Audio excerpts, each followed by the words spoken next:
Saya Zaki Madiatna dengan NIM 2403040092 akan membacakan resume pertemuan 9 sampai pertemuan 15. Pertemuan 9 yaitu pasar modal dan kartu plastik.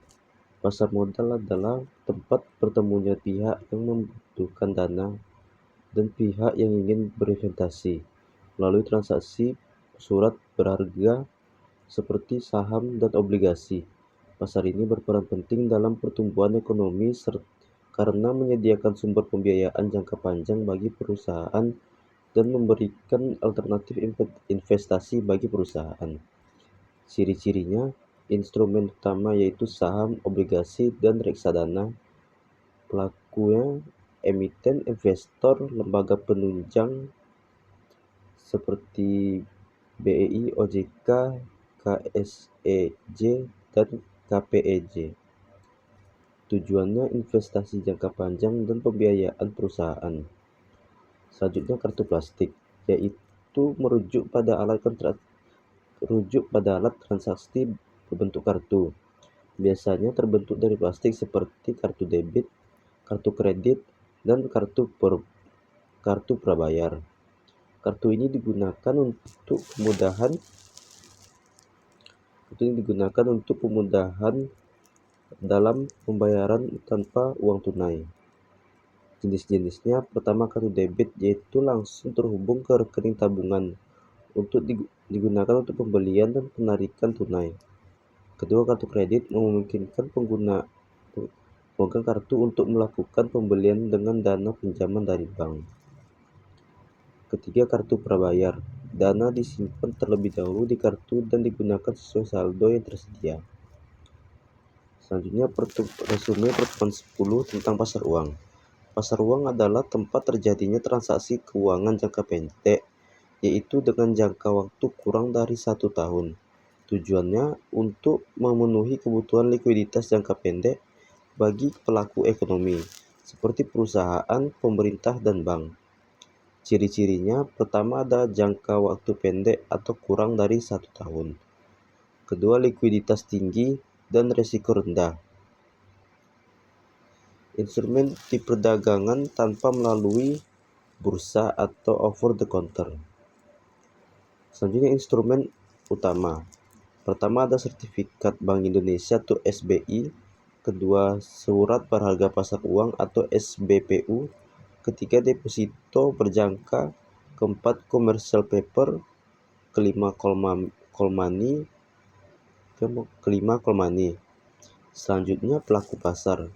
Pertama ada bank sentral, bank umum, lembaga keuangan non-bank, perusahaan besar, pemerintah. Selanjutnya resume pertemuan 9 tentang sewa guna usaha dan lembaga keuangan internasional. Pertama, sewa guna usaha atau leasing, yaitu suatu bentuk pembiayaan di mana pihak penyewa atau lease menggunakan barang milik perusahaan pembiayaan atau lesser selama jangka waktu tertentu dengan membayar cicilan atau sewa. Ciri-cirinya, pertama, objeknya berupa barang modal seperti mesin, kendaraan, dan alat berat. Kedua, terdapat perjanjian waktu tertentu. Ketiga, setelah masa sewa berakhir, lease bisa memperpanjang sewa, mengembalikan barang, atau membeli barang jika skemanya finance lease. Selanjutnya jenis.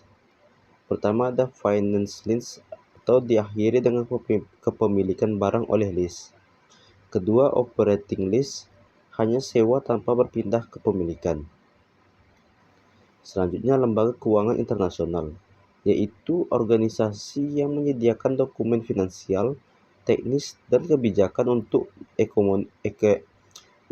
untuk pembangunan ekonomi global, khususnya di negara berkembang.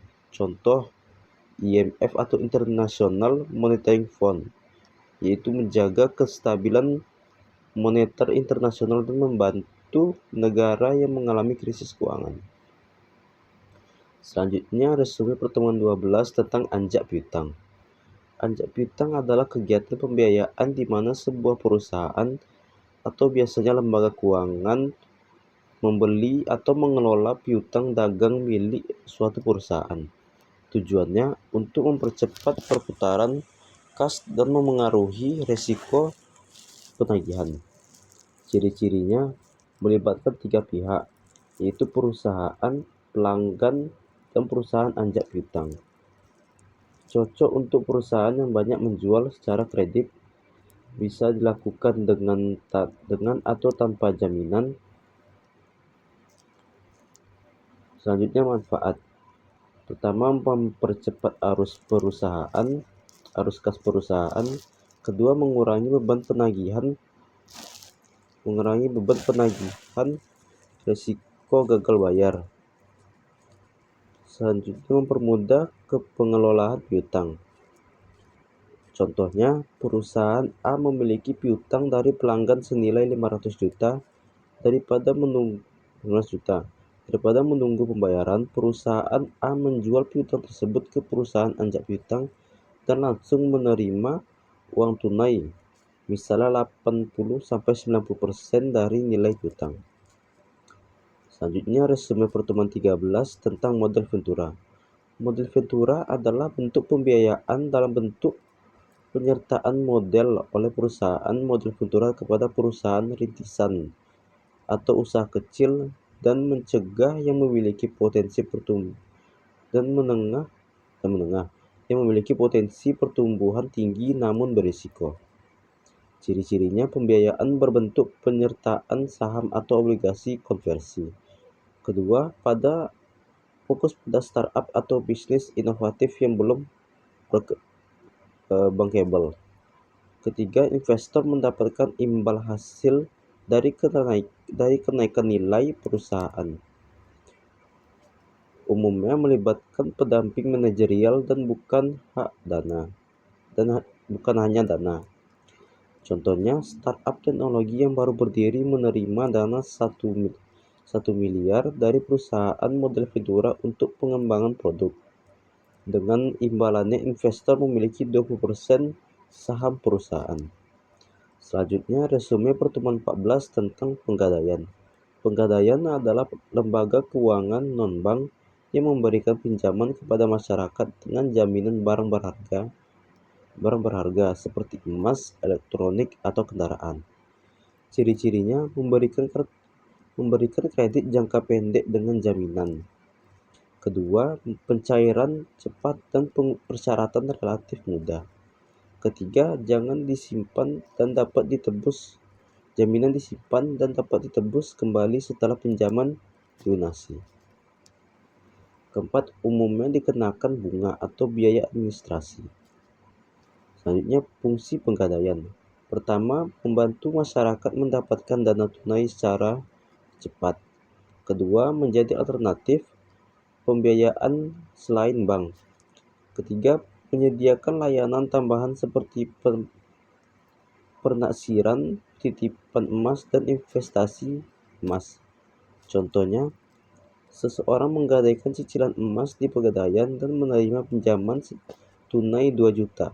Setelah jangka waktu tertentu, ia dapat menebus kembali barang tersebut dengan membayar pokok dan bunganya. Selanjutnya, resume pertemuan 15 tentang asuransi. Asuransi adalah perjanjian antara pemegang polis atau nasabah dan perusahaan asuransi, di mana perusahaan asuransi memberikan perlindungan finansial terhadap risiko tertentu, misalnya kecelakaan, sakit, kebakaran, atau kematian, dengan imbalan pembayaran resmi secara berkala. Ciri-cirinya mengalihkan risiko dari individual atau kelompok ke perusahaan asuransi, melibatkan pembayaran premi dari nasabah, memberikan manfaat klaim jika terjadi risiko yang dijamin. Jenis-jenis asuransi. Pertama, asuransi jiwa, perlindungan atas risiko kematian. Kedua, asuransi kesehatan, menanggung biaya pengobatan atau rawat inap. Ketiga, asuransi kendaraan, perlindungan atas kerusakan atau kehilangan kendaraan. keempat, asuransi umum, misalnya asuransi rumah, kebakaran, perjalanan, dan lain-lain. Manfaatnya, pertama, memberikan rasa aman dan perlindungan finansial. Kedua, membantu manajemen risiko pribadi atau bisnis. Ketiga, mendorong budaya menabung dan perencanaan keuangan. Itu saja, sekian dari saya. Assalamualaikum warahmatullahi wabarakatuh.